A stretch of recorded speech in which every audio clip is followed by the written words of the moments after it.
You've seen me make this, this and this, but you haven't seen this.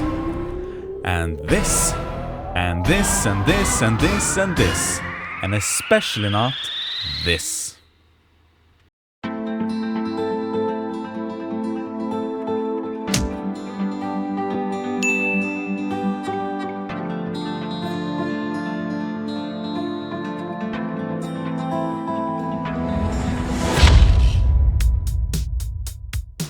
These are games I've started working on and abandoned. There are many reasons for this. Some of them are game jam projects, some are just not fun to make at all, and in other cases I had to design levels. And I hate designing levels.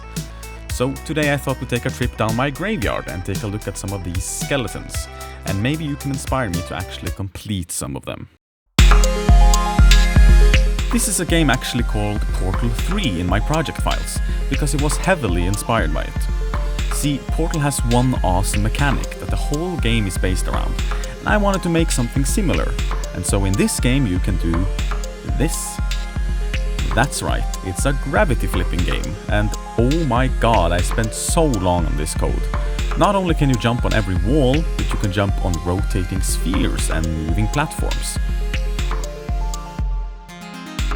This right here is just a test level, however. You see, I made this for a puzzle game assignment at school, and so I made an actual level for it as well. You start the game out in this room, where you walk around and don't really know where to go, until you finally hit spacebar and realize, oh, I was standing on the roof.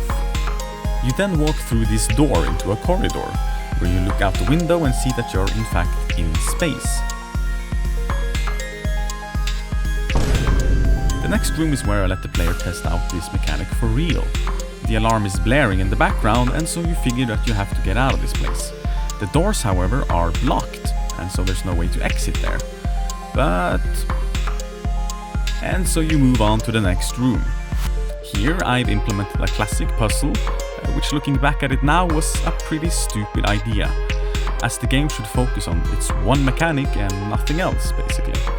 Anyways, the puzzle is that you have to give these blocks the correct color to open the door by landing on them. Once you have the correct colors, you exit through this door and see a bright blue light on the wall. And when you jump through it... I actually really like the idea of this game, and revisiting it has made me want to develop it further. Maybe. Let me know in the comments if you find this game interesting, and visit my itch page if you'd like to try out this demo yourself. And so that was Astronemus. Let's move on to... What originally made me want to create this video was this game. I actually just started on this and thought it would make for a cool YouTube video. But man oh man, why would I start on a purely level design based game? It was not my smartest move, as I know how much I hate level design, but the idea behind it was pretty cool nonetheless. The game goes as follow. You start out in a room like this, and you get an objective. I wonder where it belongs, and who are these handsome little fellas? Stewie, Kevin, Charles, Damien, It, and Bob. Wait, It? And that's how most of the levels are. Stupid answers to stupid objectives. In the next level you are to find the imposter. Maybe you spot the one green ball and try that, but nope, nothing opens. Then you decide to look around a bit and... So yeah, it's an extremely silly puzzle game, which I might even complete at some point, but I just hate making levels, man. So if you'd like to see a full version of this game, I expect at least one idea for a level as well in the comments. I've taken part in plenty of game jams through the last couple of years, and most recently we had one at school. 1 week was all we had to create a game, and our theme was explosions. And so we came up with this, The Adventures of Bombo. It's a 3D platformer where you have to avoid lava and get all the way to Princess Bim Bomb. We only managed one level in that limited time, but we put as much effort into it as we could. I also made a leaderboard system for it, which made the day of playtesting really fun. People actually tried to speedrun the game, and theory crafted crazy ideas to get a better time. The best time went all the way down from 30 seconds to 19 seconds. We got the idea of making it speedrunnable from an earlier game jam that took place 6 months prior, where we made Quibbit. It's a game about a space frog latching its tongue onto meteors to get all the way to the golden ball. The sun. His goal is to die in the sun. Why oh why would he do that, you might ask? Well, Quibbit thinks a little high of himself, and that allows this pig character to totally gaslight him into doing just that. But it's almost like we shouldn't have spent time making a fun little story for this game, as most people ended up just trying to get the fastest time to the top. And boy, was the best time fast. Some people even managed to get almost all the way to the top just from one swing. If you've watched my videos before, you've probably heard the song playing in the background now. It's a song I made for a platformer game assignment we had at school, called Idiot Scientist. The concept is that this scientist can make all sorts of cool gadgets, but is so stupid that he doesn't think about the consequences. I only got as far as one gadget, however, his gun, which shoots these balls that can damage enemies and also himself. This game is really small and didn't really go anywhere except to the teachers once I was finished, but I reused this song in another game. You see, me and some of my classmates actually took part in Donkey's Big Mode Game Jam, where we made Modus Operandi, a game heavily inspired by Game Dev Tycoon, where you build robots and sell them to earn money.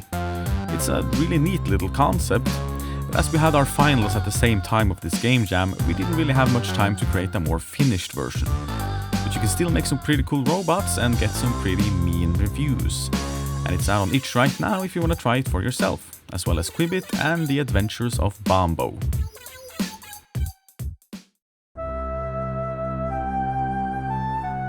For my final assignment at the previous semester, we had to create a game based around user experience and guiding the player where we wanted them to go. I had it in mind to make an RPG prototype.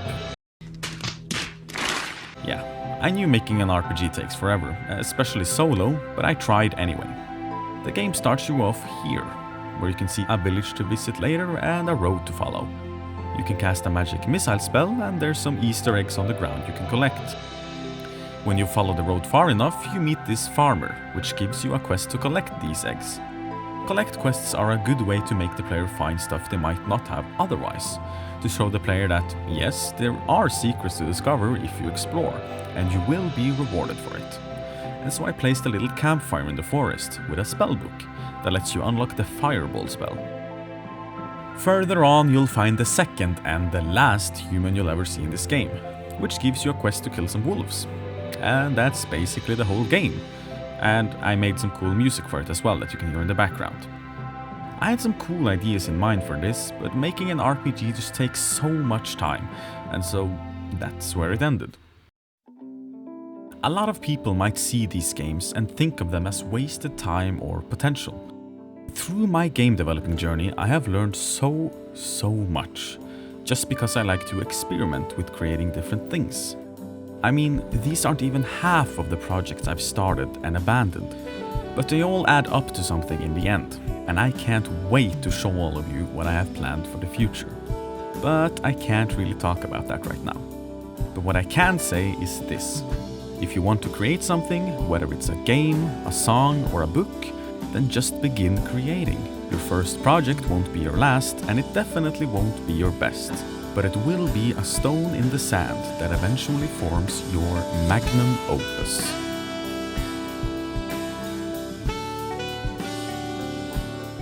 If you enjoyed this video and would like to see more, feel free to subscribe to the channel and leave a like. Let me know in the comments which one of these ideas you like the most, and maybe I'll consider actually developing it. Oh, and make sure to join the Discord too, to talk about game dev related stuff and just chill out in general. Other than that, thank you so much for watching and your totally awesome support. I really appreciate it. So until next time, take care.